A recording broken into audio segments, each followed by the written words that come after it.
This is your number one source for all things comics, movies, and pop culture. It's Geek Week with Chris and Nick.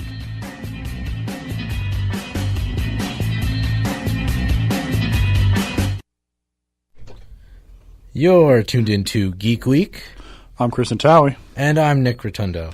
To all those listening, thank you for joining our discussion. Today is our 10th episode, guys. Big thing there. I'm happy that we're up to 10 now. I mean, I can't believe that. That's ridiculous. I remember when this was just an idea. Yeah, man, I'm really happy about this, and like it's progress, you know. And I feel like we've come a long way since our first episode. Oh yeah, definitely. Like since the first episode, if you listen back, I mean, the first episode we didn't even have a music break, so like yeah, we talked for like a straight hour. So things have changed, guys. We've evolved, and hopefully you've evolved and come to love us even more throughout the 10 episodes, and we'll continue doing it until we graduate. Maybe we'll do it after graduation. Who knows? But until then, if you'd like to hear any of our old episodes, be sure to check out our YouTube account, which is posted on our Facebook account at www.facebook.com/geekweek885. We'd give you the YouTube account name, but, you know, we need 100 subscribers and stuff to be able to shorten it down to whatever we want to call it. So yeah, unfortunately, that's just it's the way it is. They're sticklers with subscribers and all that. So this week's topic, we're going to talk about the Bronze Age of comics, but first we want to get into Doctor Strange, the movie, and Young Justice Season 3. So, two amazing topics. In fact, we can even talk about another topic as well after that. But first, Chris and I saw Doctor Strange the opening day on Friday. Was that last week? Mm-hmm. Yeah. Amazing. I love that movie. Yeah, I thought that was excellent. I've never really, I haven't read much about Doctor Strange or anything like that, but we did do like kind of a preliminary thing. We watched some videos about him and things and getting to know him as a character, and I loved that. I gotta agree, I love that movie too. Guardians of the Galaxy, as far as a Marvel movie, still beats that for me, but like Doctor Strange is definitely a close second. But I will say that I did like his cape. His cape was really cool. It was very reminiscent of the Aladdin magic carpet. I agree with that completely. It was great. I love seeing that. And I said that in the theater, and I was like, oh my gosh, this is great seeing this happen. And just the cutscenes at the end too of the movie, like after the credits. And guys, if you don't know what about Marvel movies, and I'm sure you'll find out right now, is that you should probably say after the credits. We saw some people leave it and we're like, Nick's like, do they know this is a Marvel movie? I think I actually did shout at one point, it's a Marvel movie, guys! Sit back down! But Benedict Cumberbatch definitely, I think he nailed it. And this is just based on me basing it off of like limited knowledge that I know. Oh yeah, same here. I mean, like I never really read a big Doctor Strange book. I know there was a animated movie of Doctor Strange. I did watch that. I did not. How is that? I actually really liked it. It included the car crash and his messing up his hands, the surgeon, him being like an ignorant surgeon, like kind of being like a very conceited. Compare that to the live action movie. I mean, they're both two different things because like obviously live action and then there's animated, but like I think there's definitely some inspirations from the animated movie. I would say, just from seeing it, definitely the car crash. I love seeing that. I was like, oh yeah, I remember watching that. Like when I first saw the Doctor Strange animated movie, like in my mind, I'm like, this is great. And I love the little Easter eggs too. Like I don't know if you really noticed this. I read back on like comicbook.com about like certain Easter eggs and stuff. When he's on the phone talking to the guy that's giving him different job ideas, like to like take up, like you can do this operation on this person or that or this or that. There's one where they actually said. You can do I think it was an aircraft or whatever he is. He was part of a military man who I think it was sergeant or something like that. I think they said I always forget what road he is, but they said there's a military man who was in an accident, paralyzed or partially paralyzed from the waist down, in a suit of armor, and he smirks at it like, huh, and then he just continues on like, next, what else? So I was like, oh my god, he turned down like doing surgery on Rhodey. Yeah, I mean, it was cool to see Doctor Strange be like really like, I guess kind of a dick, and then like transition into like who he really being is, wiser and being more considerate. The Sorcerer Supreme. Yeah. But yeah, so I enjoyed it a lot too. I do agree with you on saying that it is probably up there with one of the best Marvel movies to date. I love that movie. I actually was like, wow, this is probably one of my favorites now. And you looked at me like, really? I was like, yeah, like I just don't know. Like, it's an underrated character, and like for some reason those underrated characters that they're doing now for movies have just been fantastic. And the fact that like now they're saying that they're going to do an Inhumans TV series. I heard about that's that. insane too. Because they included him in Agents of S.H.I.E.L.D. Season 2 and part of Season 3. And it's really, really cool to see that. They were going to do the movie, and I guess they just pushed it out because of so many new characters that they got their hands on. I mean, I completely understand that. Like, but the Inhuman series, I was like really like excited for like because my girlfriend's a huge fan of the Inhumans and the X-Men, and like as soon as I saw that, I was like, oh, I can't wait. Like, I'm excited for this. Did you hear about Vin Diesel? He's the voice of Groot. Said he wants to play Black Bolt, so he can use his voice for Groot, but his physical form for Black Bolt. I mean, when I heard about Vin Diesel being like Black Bolt, I could totally see it. He has the figure for it, obviously. Like, he's a big guy. He doesn't have to do much besides like kick butt, and like he literally doesn't speak at all. And when he speaks, it's like mountains pretty much explode in the wake of his voice. A whisper like killed someone, didn't it?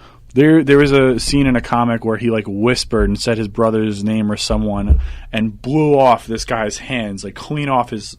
It was nuts, dude. Like, I don't even. Insane. His power is unbelievable. Anyway, so switching from the Marvel topic before we get into our talk to the DC topic, we have Young Justice has now been officially called for a season 3. They're going to bring it back.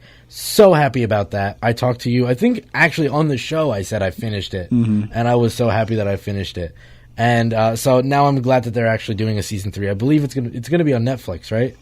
So Netflix. Yeah, I'm excited to see that. And then also they just released a trailer for Justice League Dark, which looks fantastic. It's another rated R DC film, which I'm really excited for. It looks good. It's incorporating a bunch of characters like Deadman, Zatanna, the Swamp Thing, and of course Hellblazer himself, John Constantine. Yeah, and like he's had a show, like he had his own show, and I think they got the same guy who like did him, who was in the show as the voice actor. I believe so. I could be wrong. Don't quote me on that, but I think that's what they did. So the voice of Batman, is this the same voice that they use for like Young Justice? Because it looks like the same like artwork at least. Yeah, it's. Well, I think the artwork, they're still continuing what they've been doing. This is still a part of this like Justice League world they've been building since I think the Flashpoint paradox into Justice League War and things like that. And they've been continuing, and they've made their animated movies connect to each other, which is great. And I think they're building this world, and I love it. And what was great is that like in the trailer, you like Batman's like, oh, you're dealing with demons.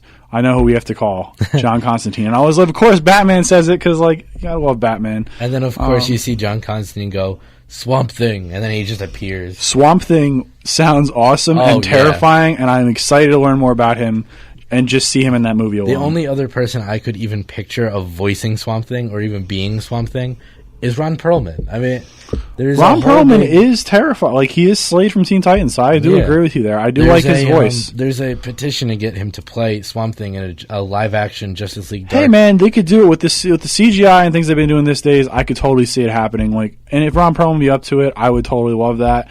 Just because I could just see him. I don't know. I have a lot of respect for that guy, so I'm kind of biased because he's done a lot of the stuff that I love. Hellboy. He is Hellboy, and I want a third movie out of that series. And then he is Slade, my childhood from the Teen Titans. So, you got to love Ron Perlman. Oh, of course. So, so let's get into our actual talking. So, the Bronze Age of comic books. This is 1970 to 1985. I mean, sources differ on when really the Bronze Age actually starts and the Silver Age ended, but I mean, to me, it's 1970. The most inclusive definition is that it started in 1970 when Jack Kirby left Marvel to go work for DC, bringing with him the characterization-based style that had become Marvel's trademark and created his ambitious, if short-lived, Fourth World titles. So, I mean, Jack Kirby's the man. I've been saying it all along, man. I love Stan. I like Stan Lee. Stan Lee's a great guy, but Kirby is the man, and I'd love to see a movie about them and kind of how they came about. I think it'd be an honor. Like it would be an honor to see that movie, honestly, because like all comic fans would honestly get to see how Marvel came to be what it is today. So yeah, I mean, this guy is the creator of how many characters? Like 4. I couldn't even count. 4. Yeah, he's the Hulk. Like the list goes on. And on. They created a lot of characters together, and like I guess Stanley gets and I've said this before. Stanley gets the praise that he gets is because he's the last surviving member of that team of Jack Kirby, Steve Ditko, and those guys. Like he's the last surviving member, and I think the dude's pushing like what 98, something like that. I think he's 98 or some or. Is it an 89 or no? It's 98. He's definitely pushing 90s. Yeah, he's old. 98 because I remember reading about something like that. But yeah, so Jack Kirby's Fourth World, it consists of like Mr. Miracle, the New Gods, and that's like Orion and the High Father, and I forget the High Father's son. Oh, Miracle Man, Mr. Miracle. What am I saying? That's his son. Okay, so the Forever People, which are like what I read was like hippies in space, apparently, which is like the great. And then Superman's pal Jimmy Olsen. So when Kirby left to work for DC, he kind of attacked Stan Lee in one of these books. I didn't get to see the panel or what book it was or anything like that. But I heard it and I was like, wow, why would he be attacking Stan Lee? But they introduced so this whole Fourth World thing introduced characters like Darkseid. And Darkseid is like, if you know, Kirby helped create Apocalypse, so you could see the similarities between Apocalypse and Darkseid. Like, yeah, exactly. And hence the name of Darkseid's planet that he lives on is Apocalypse too. Yeah. So anyway, it's spelled differently though, isn't it? It is. It's like APOLO. It's a K and a Y. It's a K. It's a K in there. That's pretty much. And then there's like there's a bunch of I's. I don't like spelling, guys. Whatever. It's the weirdest. Like every time I see that, it just irks me because I'm like, "What is this? No, who are you?" And then finally, of course, like obviously you realize you're watching a DC thing, but it's funny to see like the nice little like hints at each other. Yeah, I agree. So Jack Kirby pretty much intended this story to work in like graphic novel form, like trade paperback. So. But unfortunately, he was so ahead of his time, and the DC editor at the time, Carmen Infantino, pulled the plug on his whole operation because sales apparently just didn't match the hype of like his series that were coming out. But the characters are now like main people of the DC universe.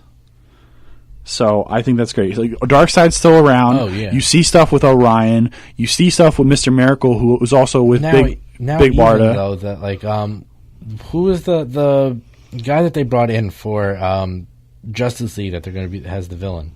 That's part of the New Gods, isn't it? He is part of that because he's what's his name? I can't think of the name right now. Steppenwolf. Yeah, he is a part. He is a part of Darkseid's like thing. Yeah.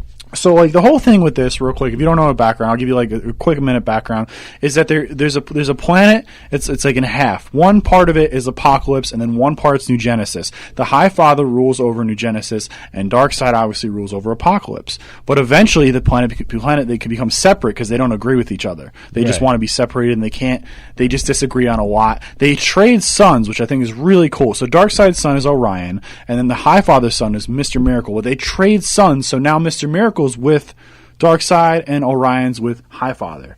I thought that was really cool. Yeah. I was wondering why are you trading sons? But like they're new gods, so why not do whatever they want? Well, I'm just basing like what you said off of that.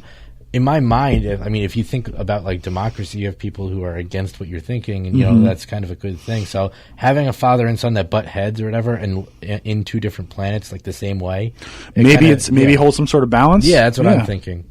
I could agree with that. But so with that, let's see, Darkseid. Yeah, so he intended the story to work after release.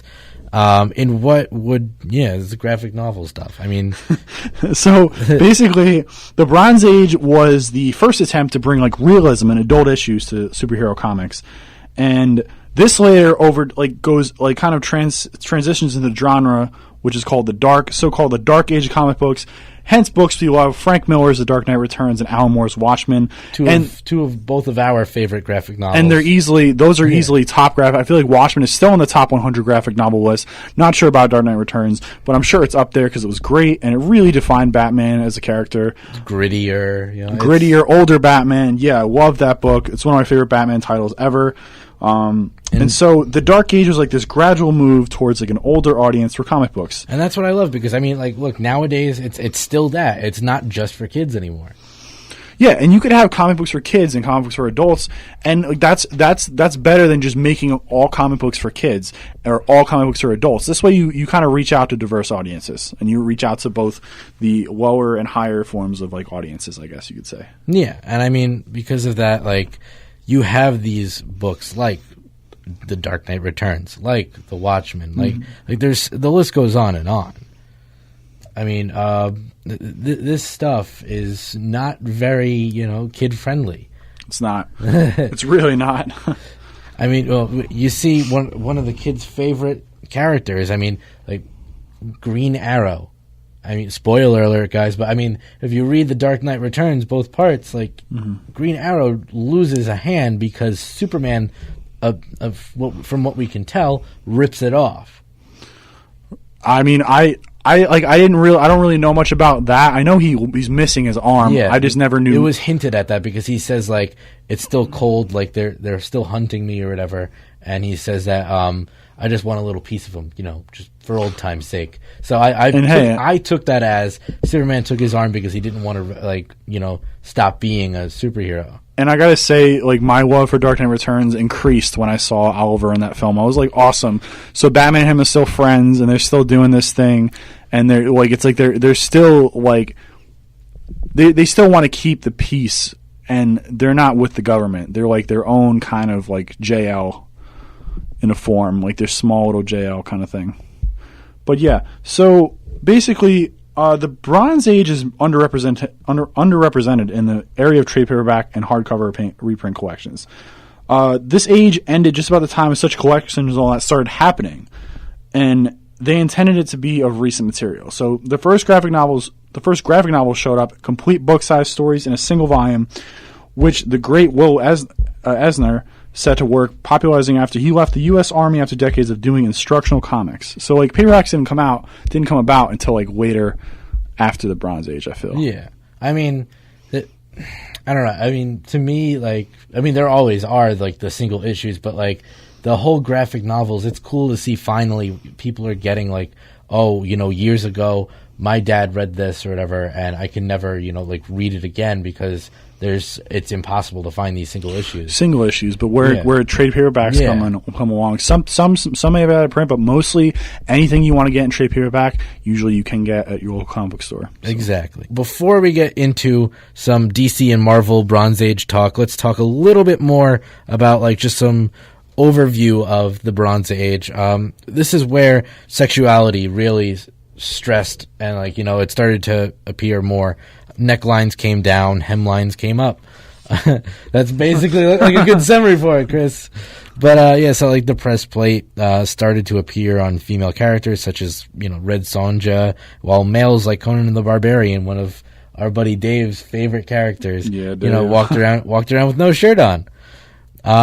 So religion also became very available as a subject of discussion. The legions of hell started showing up, and religion-themed horror comics also became popular. I mean, when you think of like religion and stuff like that in Marvel and DC, the first thing yes, Hellblazer, that's another one, and Hellboy, but the first thing that pops in my head is honestly Mephisto and like the whole idea of like they don't want to say devil in comics or Satan, so they renamed him Mephisto and stuff, and Johnny Blaze signed a deal with the devil, and obviously the thing I hate most, Spider-Man made a deal with Mephisto to get rid of his marriage to Mary Jane to save Aunt May after Civil War. But I mean, like that's kind of cool too, with the idea that they brought that in. I mean, I get why he made the deal with Mephisto, because wouldn't you say like Aunt May is to like Peter as like Alfred is to Batman? Like I kind of. Well, I mean, because she was there for him since the beginning. For the longest time, though, she didn't know he was Spider-Man. No, but come on, dude. Like that's. I think honestly, Mary Jane more than Aunt May is. I mean, I guess, but like more his Alfred, because she actually goes in there and like takes a shotgun and like fights alongside him. I get that, but it's family. I guess it's. Well, yeah, no, I get that, but I mean, don't get me wrong. I'm going to sound horrible here for a second. No, great. But I mean, how old is she now? She's lived a wonderful life. She can finally be with her husband again. And he like, you know, saves her. And I mean, Mary Jane says to save her as well. But like, Mephisto made it where they could never be together ever again. I mean, I guess just because. And of course, he shows like Peter follows this little girl throughout like the city or whatever before it happens, and it turns out that's the daughter he would have had if he stuck with Mary Jane. And that just, I read that and I just sat there and I was like, no. You don't do that to someone. Yeah, well, I mean, I guess it happens. I don't read much Spider-Man, so I wouldn't know. But like, yeah, it's all right. Anyway, so the next topic is like comic creators, man. Yeah, we're gonna talk about like the comics code. So like, creators during this time were like kind of willing to take chances with not only their content but like the format of the comics. And for the first time since like the creation of the comic code, which was like in the late 1950s. So I thought that was pretty cool of a fact to find out about the Bronze Age. And I'm actually glad about that because, like, you know, like I said, there's an audience for everything. So, like, you should have comics for kids, comics for adults, and separate that. Like, do well to separate, like, your audiences. And as far, another good point would be black and white non-code approved magazines appeared on the newsstands. That's different. Right? Yeah. I mean, like, Walking Dead is probably the most modern black and white comic there is. And I mean, just picture, like, adults going to the newsstands to get that while the kids are picking up, like, Captain America and everything. Yeah. Speaking of Captain America, satirical comics, political comics, comics that push the envelope of art, and many different gimmicks were thrown at the wall to see what would stick. So they tested the waters, like, where the comics code wouldn't let them really do much of that. This time in the Bronze Age, they were like, no, forget it. Like, we want to see what's going to work and what's not going to work for the comics. Like, what'll work with kids, what'll work with adults, etc. And they still go on that basis, and I love that. Like, you know, they like bring in a new character, see if he or she is, you know, a good character to base off of, and then, you know, maybe they get their own series. Like, look at man, I'm trying to think of like a really good one here, but like they brought in Gotham and what was the other one for Batman? It's Gotham and somebody else. Like in the new series for Rebirth. Oh, Gotham and Gotham Girl. That's it. Yeah. So like I don't cool. know if they're really should get their own series, but like they test like different things. They bring in new people. Like for the longest time, Chris, I know you're gonna really bring this up, but I mean, when I told Chris that Gordon, spoiler, turned out to be Batman in a certain series, it was before I read it. And I was mad. I didn't know. I thought it came out already, and it's you gotta. It's just one thing I bust Nick's hump about, and like that's why I always say spoiler alert now. I'm over it today, but back then I was pretty bitter about it. I'm not gonna lie. But anyway, we're gonna get into the Bronze Age comics as far as like DC and Marvel. So we're gonna hit it off with Marvel right now. Apparently, from what I found out, like just kind of perusing the internet, was that the first comic to like abandon the comics code in its entirety. Well, the comics were Amazing Spider-Man and number 96, 97. When I read that, I was like, I'm not putting it in because Nick's going to go about it. And then I was like, all right, whatever, I'm going to put it anyway. But I thought that was really cool to know. These issues ran a U.S. government requested story with a strong anti-drug message. But the code at the time didn't allow any references to drugs at all. Yeah, and we see that, like, you know, in other comics too. Like, don't get me wrong, Spider-Man still to this day, as I said last week, is the most relatable character I feel like in comics. So I get why they would test the waters with him. I would agree with you to a certain point, but I'd say he's one of the most relatable. And I guess like I don't want to completely side with you there because I haven't grown up with Spider-Man. I've read some stuff like the Ultimates and things like that, but I will say he's one of them. I agree on that. So with that, but I would see why they test him on that, like test the anti-drug messages and stuff like that through him. But also, I mean, like, look at, for example, they did a Green Arrow and Green Lantern crossover where they teamed up a bunch of times. Mm-hmm. And we're going to talk about that in a little bit. But also, like, they battled, like, a bunch of different, like, real-life problems, including the drug deal, where the drug, like problem in America, where Speedy, Green Arrow sidekick, geez, we're saying so many green names today, but Speedy is actually shown doing heroin or trying to do heroin on the cover of the comic. Yeah, that's something that's I really like that cover, because that cover really breaks the bounds of what the comics code really was. They wouldn't let drugs happen, but that code that really broke that. Well, I guess regulation, or in a sense, it was just breaking out of that comics code, and that's cool because we should know that these things exist. We should be aware that these exist. I'm not saying we have to go out and do drugs. No one's saying that. We should just be aware of it. That's it. Yeah, and exactly. That's what these comics did for kids and people even of older ages. Just so, because older people might not have known what that was back in the day. You never know. Just informing readers. Yeah, and of course, as you always say, Jack Kirby's the man, but Stan Lee who considered the story and considered doing it, and of course everybody backlashed him, said, no, you can't do that, you're going to defy the censors. He was like, no, I'm still going to publish it. So the fact that we actually get that shows he had some real guts to show America and hey, wake up, this is happening. This is a thing that exists. Yeah, I completely agree. So with that, the issue sold well, even with the controversy, and the gates were open. And this one, you're gonna laugh at this. Howard the Duck by Steve Gerber briefly outsold everything else in the DC Marvel axis during a few years in the mid to late 70s. This is a character who had such a horrible movie franchise that we laugh at still to this day. He was brought in for Guardians, and we were laughing at the fact that he was brought in. You hear that? That's me leaving the radio station. I'm just kidding. I don't mind Howard the Duck. I just feel like he's just a more violent, mature form of Donald the Duck, and and I don't know. The 1986 movie probably should never have happened. It should have been pushed off to way later in maybe the 2000s, where it could be brought into the MCU maybe. But that was just horrible. They had a female duck nude. Yeah, anyway, so I was like, this should not exist. Yeah, it really shouldn't. I just think that's very odd. Actually, did you know this? The voice of Howard the Duck in Guardians, the first one, the after credit scene, is voiced by Seth Green.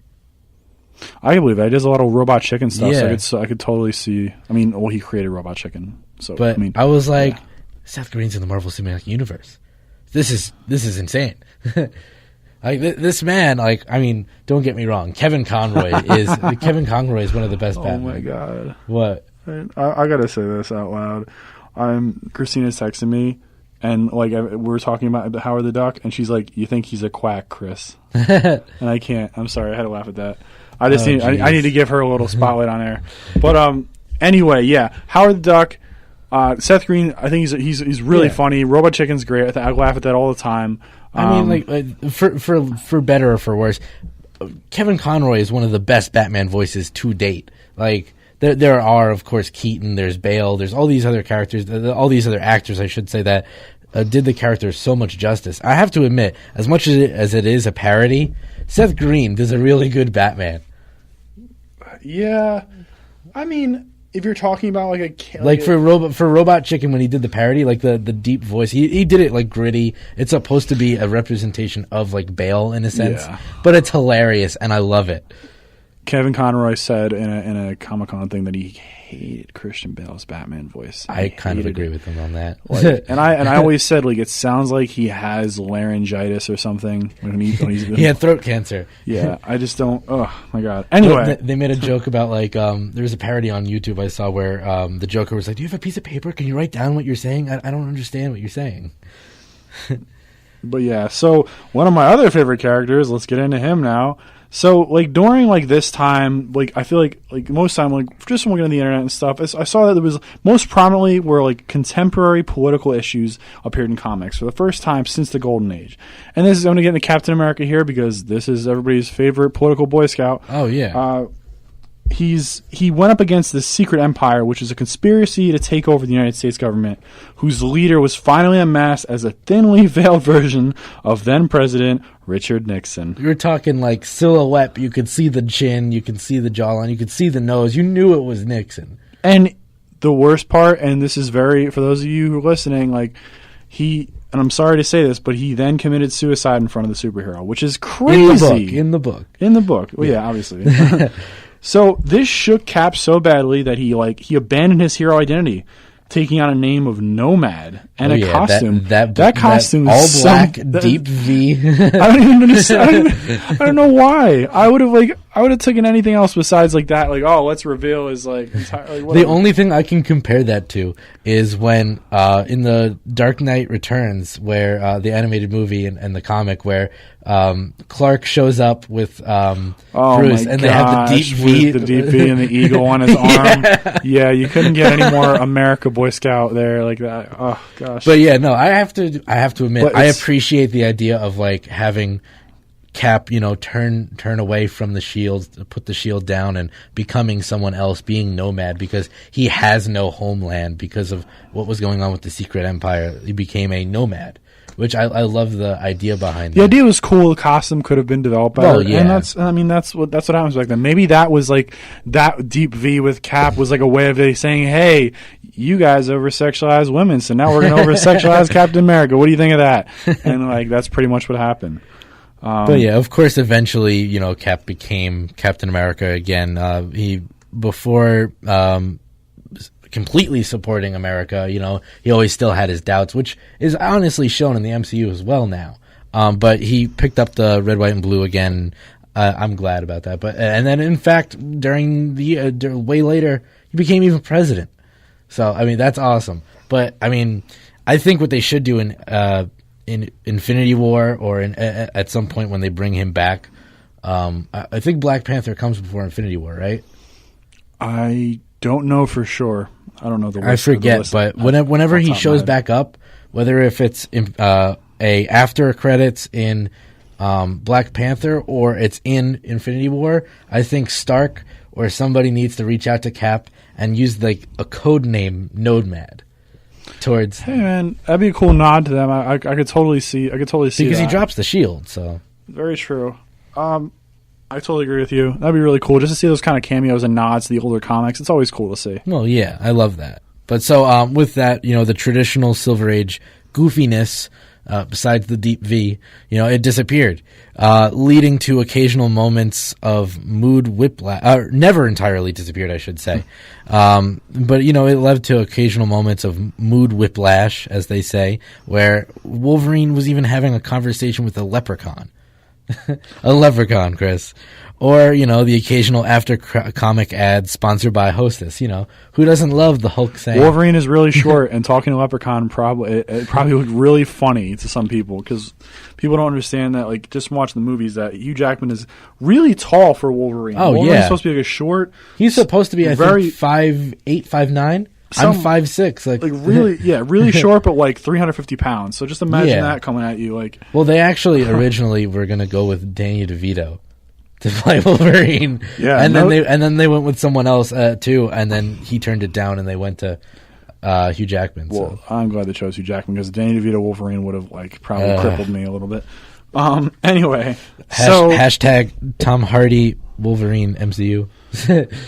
What I really enjoyed about this time, and there's two things, is that more I guess diverse superheroes appeared, like ethnic superheroes, for example, there was Storm of X-Men, Cyborg of Teen Titans, and Green Lantern John Stewart, and of course Luke Cage. We got the Falcon. Some of those were people brought like that in from too. The Silver Age, but still, yeah, I really enjoyed those guys. John Stewart's my favorite Green Lantern, because I grew up with him in the Justice League cartoons and stuff. I did not know that. He is. He's my favorite. I thought Hal was one of your favorites, and same with Kyle Rayner.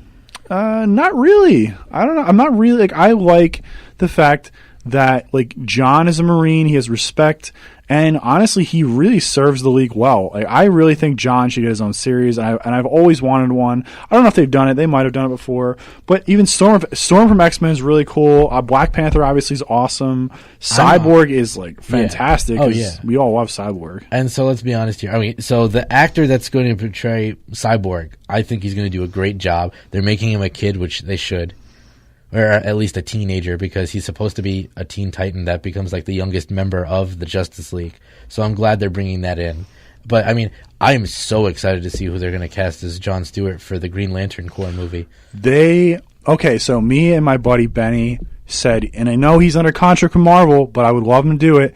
Idris Elba would be a fantastic Green Lantern because obviously he didn't have to have his British accent if he has an American accent with it, and I think he could pull it off. He has the build for it and the look for it, definitely. But anyway, the other thing I wanted to get into was that more superheroines began to show up on the scene and establish themselves as more confident, independent characters. I love that, and we've talked about this before. We had a whole show dedicated to it. Check back on YouTube for that show. Harmless plug. Anyway, so basically, the Invisible Girl, Sue Storm, is an example. She realized she'd been holding herself back and renamed herself the Invisible Woman, became more aggressive and resourceful about using her powers, and took over even as leader over Reed Richards of the Fantastic Four. I think I like that dynamic. I think it's cool because you always, and I'm going to say this now, you always see men being the leaders of these superhero teams. I don't care who it is. You always see men being the leaders. Put a woman in charge. Like, for example, in Civil War II, Captain Marvel has her own side. I love that she has her own side and it's against Stark. I love that. Oh yeah. It's instead of seeing male on male, it's female on male, and that's great. I think I love that part of that. I couldn't express it anymore. Hawkgirl became Hawkwoman and finally joined the Justice League of America. Do I like Hawkgirl, the name? I do. Hawkwoman's cool too. It's a little long, but I get why she wanted to establish herself as a more stronger character. Well, yeah. And the fact that she joined the league. She joined the league, and that's fantastic. Like, dude, she is now one of the, elite superheroes in that universe. But, I mean, they still use Hawkgirl to this day, right? Yeah, I didn't like her. I didn't like her in Legends of Tomorrow. That was I really didn't like that representation of her. I really think they like the Justice League cartoon versions, and I'm sorry to compare it to this TV show, but I have to because that version of Shiera is the best adaptation of her as Hawkgirl, in any source of media. And I haven't read many comics with her, but just from seeing those two. Hopefully they bring her into the DCEU and they use the animated show as a reference. Hey man, I hope so. I really do. I hope they do her well in the movies, definitely, because they did her terribly in the TV show. I mean, we see who's already cast. We see who's already in the Justice League.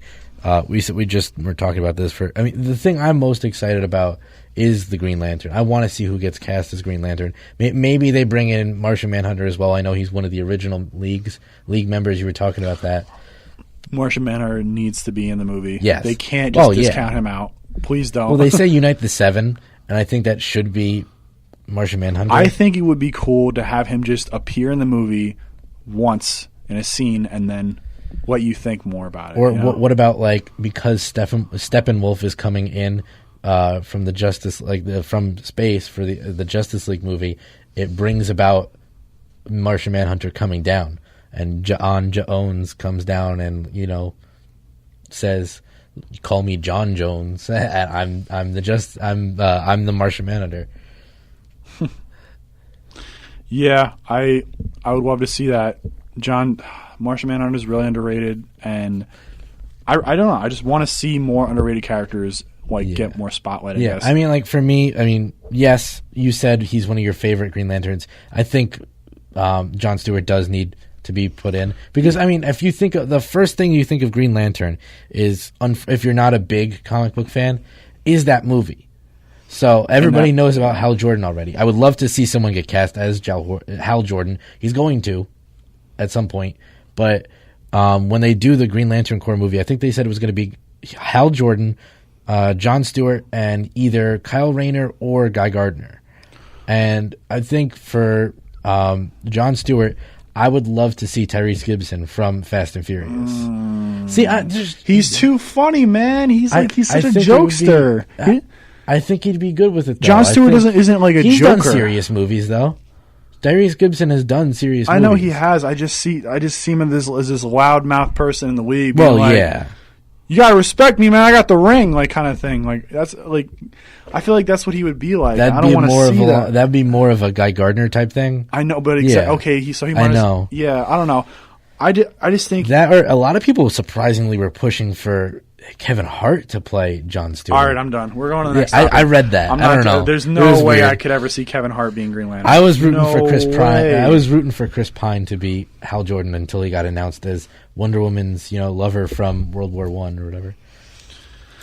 It is what it is. But yeah, I want to see what comes out of it. The Justice League is something I'm actually really looking forward to because DC really needs to step their game up with movies, in my opinion.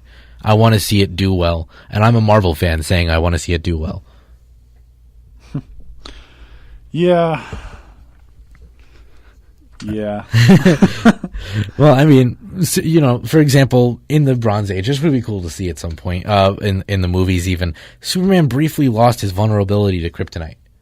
Like what? And then quit the Daily Planet and became a TV reporter for a little bit. And of course, Wonder Woman infamously was stripped of her powers and made to learn karate.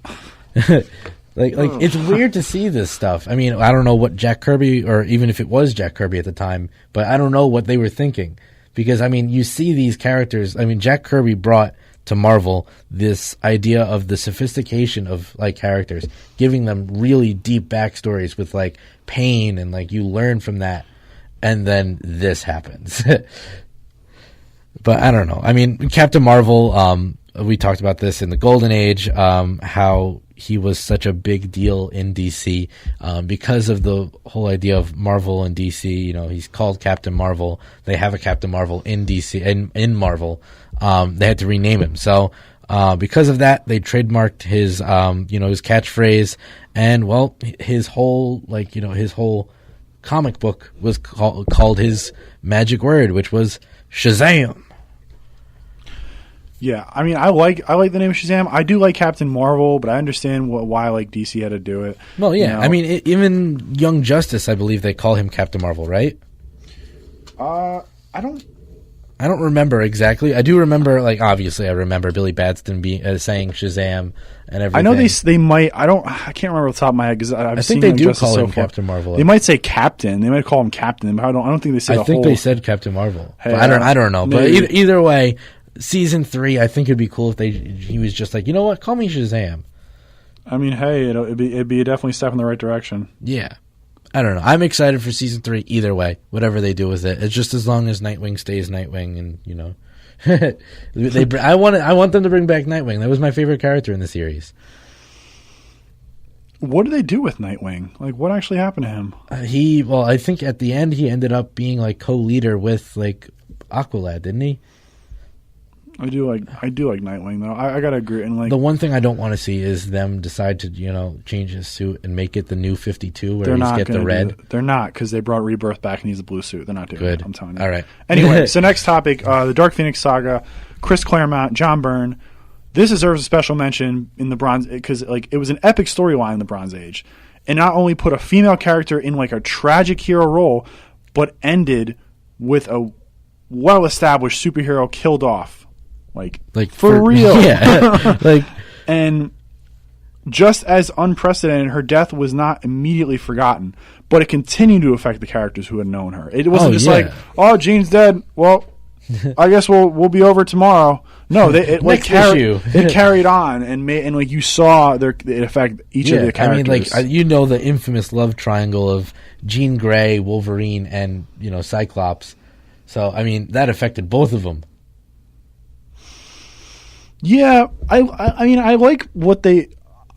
I guess, the movies. I mean, are a little. I don't want to talk. I don't want to talk about the Fox universe. I don't know how I feel about the love triangle in the movies. I wasn't really sold on her Jean Grey or the Cyclops guy, or I was sold on Hugh Jackman's Wolverine, obviously, but I wasn't sold on those two characters.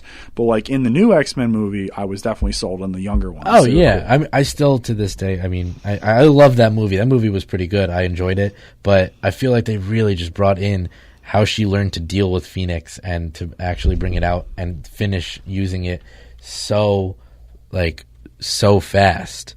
They did that in all one movie. Should have been spread out in at least 2 movies. Yeah, I mean, I agree with you, but at the same time, I feel like they focused a lot on that romance, and I was like, I don't want to see any of that romance right now. I kind of want to see more like character development for each of the X-Men, more X-Men that I don't really know about, not just the popular ones, I guess. Yeah. But I understand, like, you see it even affected though. Like they kind of, I think, in a sense, use that from the comics. Where they definitely do, because everybody's upset about the Wolverine. He literally has nightmares of Jean, and him plunging. Yeah, without. So I get that. The only thing is that like that goes back to like X-Men Last Stand, because that's when he plunges claws into her stomach, and oh god, it hurts. Look, I get you. I get you hate that, but on the other hand, it was a good representation of how people deal with things. Like for so long, it was a good representation of that. I will say that. All right, so the next thing we're getting to is another one topic that Nick likes to talk about. So this also focused, like, an epic storyline for the Bronze Age was Spider-Man's girlfriend, Gwen Stacy, getting killed, and that sent like shockwaves throughout the industry. Oh yeah, issues 121 and 122. Of course, you know that. Oh yeah, this is probably the most famous. Those are epic comics, the issues in the entire Amazing Spider-Man franchise. 122, the death of Gwen Stacy, or Turning Point, as it's also known. 122 is the last stand of the Green Goblin. So I mean, like, for me, that storyline. I mean, I always, when I talk about 121, 122, I always reference also Spider-Man Blue. I mean, this was not really in the Bronze Age, but it gives so much more light to it, and it really shows how much this actually meant to even fans, to even characters in this like, you know, universe. Like, Gwen Stacy was almost everything that like a lot of people wanted to find in a girlfriend, and they killed her. And of course, you know, Stan Lee actually came out and said that you know, he didn't want to do that. He went out on vacation and they killed her while he was out on vacation, and came back, and he got so much hate mail. He thought that like everyone thought he hated the Stacys, that Marvel hated the Stacys, they were going to kill them all off. That's because, like, I think it was a couple issues ago before that, they kill off Captain Stacy, George Stacy, her father. So it was a whole big thing about that, and you know, to me, you know, it's a big red sign that, you know, the innocence of the Silver Age was over. But on the other hand, you know, it's something about that just shows the full circle. Like, it's time to move on. It's time for something new, something bigger, and, you know, something redder, as I should say, as we see MJ step into the picture. Well, yeah. I mean, it was the important thing about this whole thing with Gwen Stacy is the first time a superhero Spider-Man had failed in the attempt to save the life of his own love interest. It wasn't like he saved the day, like, oh, I saved the day, everybody's happy. No, it was like, you didn't save the day. Yeah. Your girlfriend died, and now you need to grieve. And that affected everyone else. Just like the Phoenix Saga with Jean, characters who knew Gwen like grieved over the course of multiple issues rather than just immediately moving on. And that was important. And like you said, that's when the innocence of the Silver Age was over. And yeah, man, I really enjoy things like this that actually like progress. They push the envelope. They really like show that serious things can happen now, not only like regular people, but superheroes as well. And it makes you like kind of like, you know, just like, you're aware of like the reality of death and things like that. So overview, summary, pick up Spider-Man Blue, pick up issues 121, 122 even if you got to look them up online. Either they're really expensive, don't think you're going to go buy those. Pick up the Dark Phoenix Saga, that was insane. I mean, Green Lantern, Green Arrow, that's another great thing. I mean, the list goes on and on, guys. Definitely look into the Bronze Age. This is probably, you know, we grew up in the modern age of comics, which is going to be the topic for next week, but this is like the stuff that you look back to in history. Like, if you're a kid, you don't really look as much into the Golden and the Silver Age. Like this is what like your dad's friend, like your friend, or like your dad's friend or whatever, like your dad, what like in the past, what they were reading and they give to you, they pass down to you. So to me, like, that's kind of like, you know, the basis of everything that we've read like as kids. And I think that's going to wrap everything up for today. Yeah. So thank you all for joining us. I'm really glad we got to do episode 10. Like, that's ridiculous again. It's a great time, man. I'm glad we got to do it. I'm really happy for us, and I feel like we've come a long way, and I feel like we can just keep improving every show that we do. Oh, yeah. So with that, this has been Geek Week with Chris and Nick. Once again, I'm Chris Natale. I'm Nick Rotundo. We've started up a YouTube channel, guys, as you all know, where we post all of our old videos. So, and we're trying to get those weekly video updates in there, but it's been tough because, school's hard, seniors in college, but yeah. I went to D.C. this past 2 days, so, we're all over the place. Hopefully we get that stuff done and get it out to you soon.